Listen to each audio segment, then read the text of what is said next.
Hello everyone, this is elementalist speaking. And here I am back on Sword Focus Scepter Pistol. This combination gives me something I haven't been able to generate otherwise, as in total denial. Mobility is countered by stun, immobilize, torment. Actions are countered by confusion from the scepter. Nukes are countered by interrupts and stuns.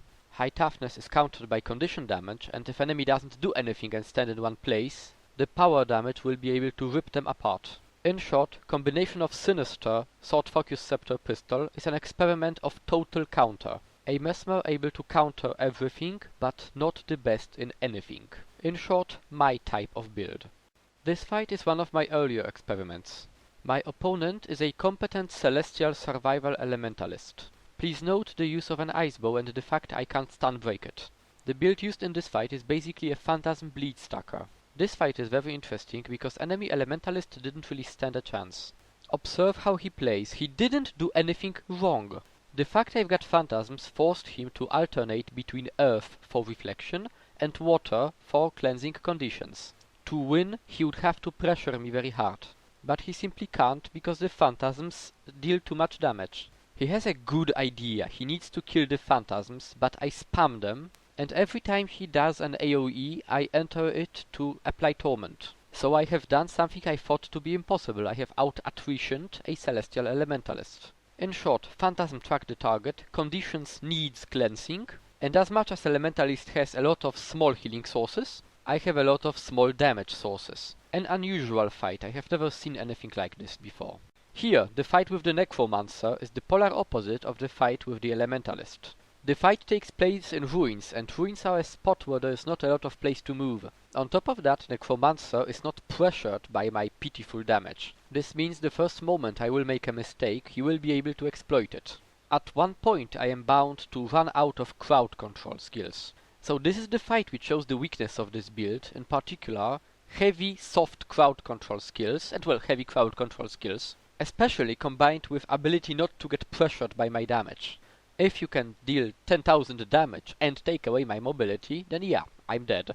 Okay, let's now show the fight with a ranger. The current situation, quite a lot of place to kite, but I used the warden on the wolf so I can create a spot where I can reflect stuff. Then Signet of Domination and stun locking has begun.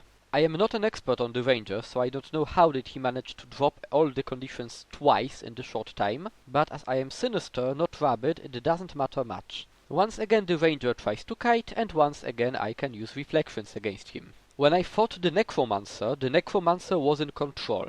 Necromancer has chill, area denial, and horrible crowd control combined with... well, that one dealt me more damage with one hit than this ranger did in rapid fire.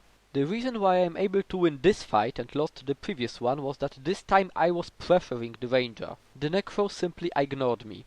The ranger was able to rally using the raptors and made the Valiant stand, but I have managed to stunlock him inside the warden by chaining Signet of Domination with the magic bullet. Seeing this fight, we can conclude that the weak spot of this weapon combination in this particular setup would be not enemy damage, but constant pressure without giving me room to breathe. Like an opponent with heavy stability able to ignore my conditions, or someone who denies my mobility and stays close to me all the time.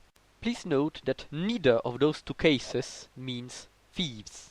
This particular build is perfectly equipped to handle thieves. Thieves usually build quite glassy, or as the current meta goes, high toughness but low vitality. If I am able to stun a thief and put a duelist on him, duelist or other conditions I am able to put, then the thief is seriously in trouble. This is one of the reasons why in this fight we focus the ranger first.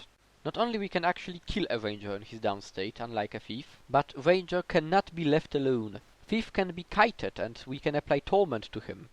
By the way, this is a fight-defining moment. I get downed, I rally on an animal. Ranger didn't tag the animal, so he doesn't rally. Ronix stomps the ranger and it is 2 against 2. I thought I would be able to recover somewhat, but I had to come to help Ronix. Enemy thief correctly focused me because of my hit points, but I was able to blurt Frenzy and apply torment to him with Scepter block. And this really concluded the fight. This forced enemy thief to evacuate. Okay, to conclude this short video. I have honestly missed pistol combined with Signet of Domination. I honestly see a lot of potential in this setup. Sinister combines with the hybrid damage I can deal very well, and the total shutdown is honestly fun. I honestly need to play with some traits more and change some utilities more in this concept, especially as Sinister made this set very viable. For now, thank you for watching, Urxalis out.